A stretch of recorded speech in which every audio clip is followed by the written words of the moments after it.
Nur Aziza, Nur Fatima, Restika, Reza, Adil, Raska, Saskia, Akila, Saskia Akila, Shirin, Shirin mana Shirin mana? Saskia Shirin, Siva, Syafiq, Talita, Wahyu, Zahara, Zaki, Dura. Oke, dah fokus semuanya ke sini. Fokus semuanya ke sini. Tak ada yang sibuk-sibuk sendiri. Ibu mau sebelum kita belajar, ibu mau ngasih sedikit motivasi. Coba sekarang ibu minta kalian tutup matanya. Terus kalian bayangin wajah dari orang tua kalian sendiri. Ayah kalian, ibu kalian, terus atau papa, mama, ya, atau enggak orang-orang yang sudah merawat kalian dari kecil. Kalian bayangin dulu mukanya, udah. Nah, coba ibu ingin kalian tahu, Arfan boleh tolong suaranya dikendalikan. Jangan ada suara ya, Arfan, tolong Arfan. Udah. Nah, setelah kalian bayangkan wajah orang tua kalian, ibu minta kalian tuh tahu gitu bahwasanya sejak kalian lahir orang tua kalian itu sudah menaruh harapan yang besar sama kalian. Orang tua kalian itu menaruh harapan besar sama kalian. Apa harapannya? Mereka ingin kalian itu hidup lebih baik dari mereka. Walaupun mereka jarang bilang harapan mereka kayak gini sama kalian, tapi kalian itu harus bisa melihat bahwasanya harapan orang tua itu terlihat dari cara mereka mengorbankan segalanya hanya untuk kalian. Mereka rela kerja tiap hari, sakit pun pergi kerja, tahan panas, tahan dingin, ya, hanya untuk kalian supaya kalian bisa tetap sekolah. Apa harapannya, Bu? Ya, orang tua kalian itu ingin suatu hari nanti kalian itu berdiri di hadapan mereka dengan bangga bilang kayak gini, Pak, Ma, aku berhasil loh sampai saat ini. Aku berhasil loh jadi guru misalnya. Aku berhasil loh jadi dokter. Mereka tuh ingin kalian tuh mengucapkan itu suatu hari nanti. Makanya kalau kalian belajar, tolong ingat orang tua kalian juga. Jadi kalau kalian udah ingat sama orang tua kalian, otomatis kalian itu akan merasa inilah cara kalian bisa membuat harapan orang tua kalian itu tidak sia-sia. Oke? Ibu mau tanya dulu, siapa yang masih ingat minggu lalu materinya apa? Oh, Fatima, apa? Para ilmuwan yang spesial. Boleh lagi-lagi? Ingat nggak? Ilmu. Siapa lagi yang masih ingat? Siapa lagi yang masih ingat? Oke, jadi minggu lalu kita itu sudah belajar para ilmuwan pada masa dinasti apa? Asia. Nah, Ibu mau kasih pertanyaan dulu. Dulu para ulama kita itu tetap bisa belajar, tetap bisa menuntut ilmu, walaupun mereka itu tidak ada fasilitas kayak internet, kemudian buku yang banyak juga orang tuh tidak mendapatkan itu, gitu kan? Tidak ada Google seperti sekarang. Namun pertanyaannya, menurut kalian apa sih yang mendorong mereka itu sangat cinta untuk mencari ilmu? Siapa yang tahu apa alasannya? Mendapat kesuksesan. Yang kuat suaranya. Setelah itu, ini ibu tanya dulu, siapa yang tahu apa alasan mereka itu tetap mau mencari ilmu? Siapa yang tahu? Bahkan mereka itu banyak karyanya kan? Siapa yang tahu? Iya, kenapa? Kenapa menurut kalian? Mereka? Ayo sebutkan aja, jangan malu. Oke, biar sukses. Apa lagi yang jawab?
teladan yang harus kalian teladani dari para tokoh ulama-ulama pada masa dinasti Abbasiyah, oke?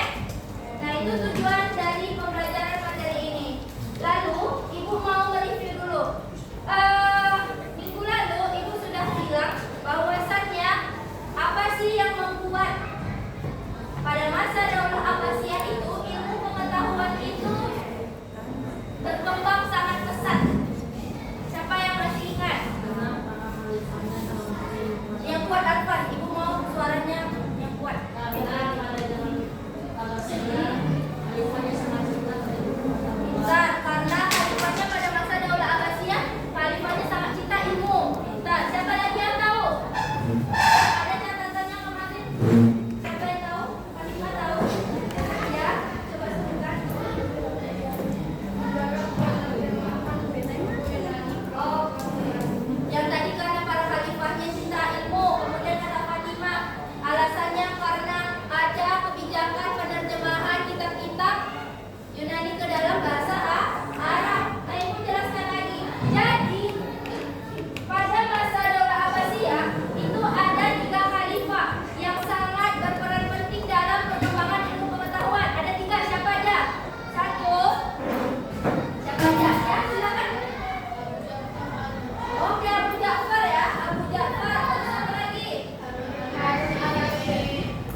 Kemudian sahabat ini menjelaskan lagi apa sih yang dijelaskan sama Nabi Muhammad itu disampaikan oleh sahabat kepada tabi'in namanya.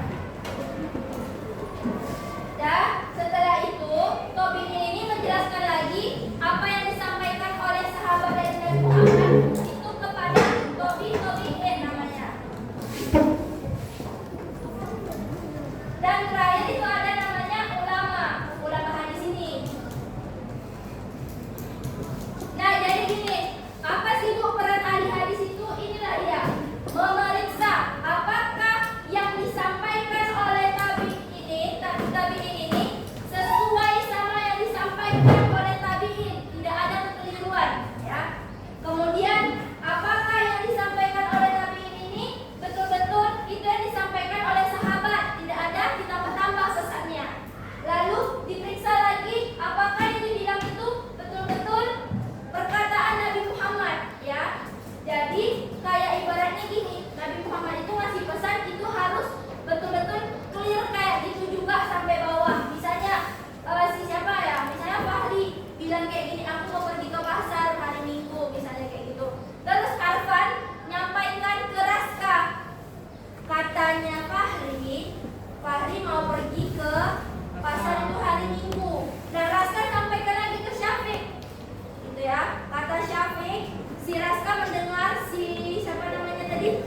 Si Arfan mendengar pula lagi dari si Fahri. Kalau Fahri itu mau pergi ke pasar hari Minggu. Pokoknya pesannya itu harus sama, ya. Itulah fungsi dari ahli hadis ini, memeriksa apakah yang disampaikan di hadis itu betul-betul sama, tidak ada berbedanya ya dengan apa yang dibilang Nabi. Nah, lanjut dulu ya, ahli hadis. Kemudian ada ahli fikih. Ini kuliahkan dari sini aja ya, dari berbeda. Tadi kan udah ahli hadis, sekarang ahli fikih. Apa tuh Bu ahli fikih Bu? Gitu kan. Ahli fikih ini adalah seseorang yang mampu menentukan hukum-hukum syariat Islam dari Al-Quran dan juga hadis. Karena kan gini, kalau misalnya kita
Jadi itulah tafsir itu tadi. Maksudnya apa? Perintah untuk hormat kepada orang tua.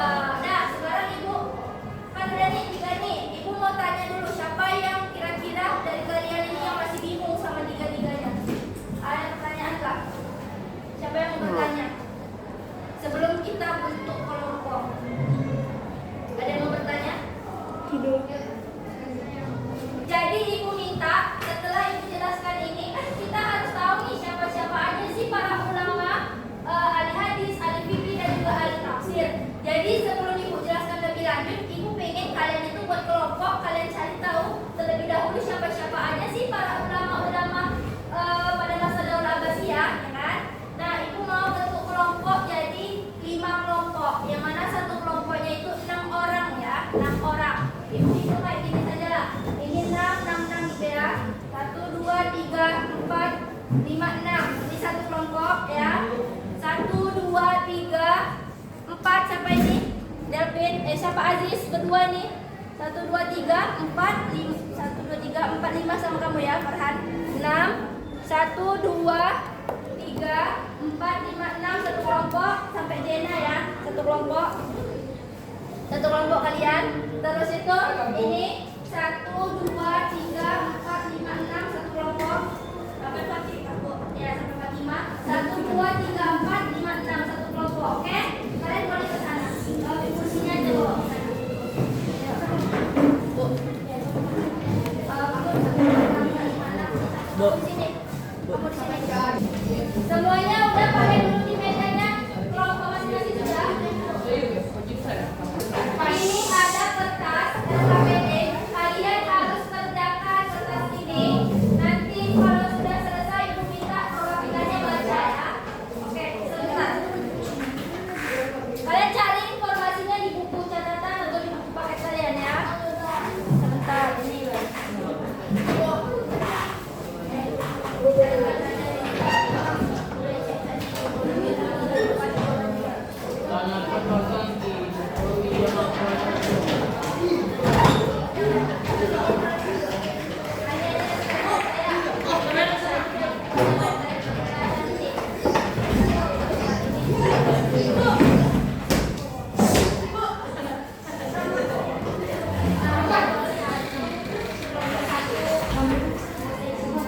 Silang ya, jadi kayak game itu, jadi kalian harus kerjakan ini. Ini kerjakan ini ya, ini ada soalnya di belakang.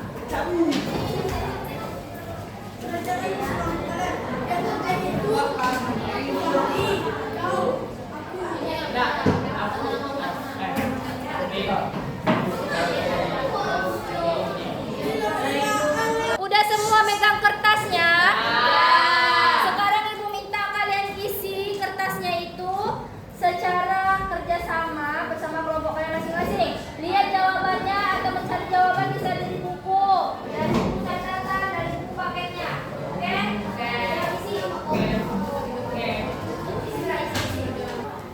Udah ya, udah selesai semua kertasnya diisi.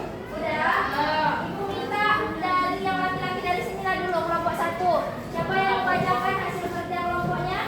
Ayo silakan Arfan bacakan.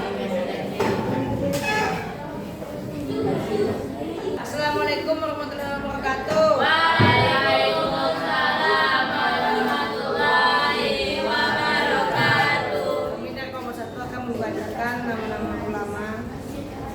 1. Imam Bukhari, nama aslinya adalah Abu Abdullah Muhammad bin Ismail bin Ibrahim bin Al-Mughira Al-Jami'. Tanggal lahir di Bukhara 164 Hijriah atau 810 Masehi. Karyanya adalah Sahih Bukhari, Tarikh Akbar dan Tarikh Usata. Pelajaran Tawadu, yang hafal tinggi, pemalu, cerdas, hafalannya tinggi. Sekian dari kami. Wassalamualaikum warahmatullahi wabarakatuh. Waalaikumsalam warahmatullahi wabarakatuh. Oke, selanjutnya dari kelompok cewek. Yang cewek siapa yang mau baca? Dari yang perempuan? Silakan India.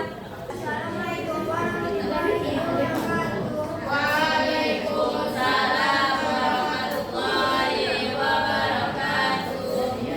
Untuk ahli hadis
ini soalnya di belakang. Kamu isi misalnya mendatar. Mayoritas umat Islam Indonesia menganut mazhab ini. Berarti jawabannya Imam Syafi'i kan? Berarti Syafi'i. Tulis ke sini.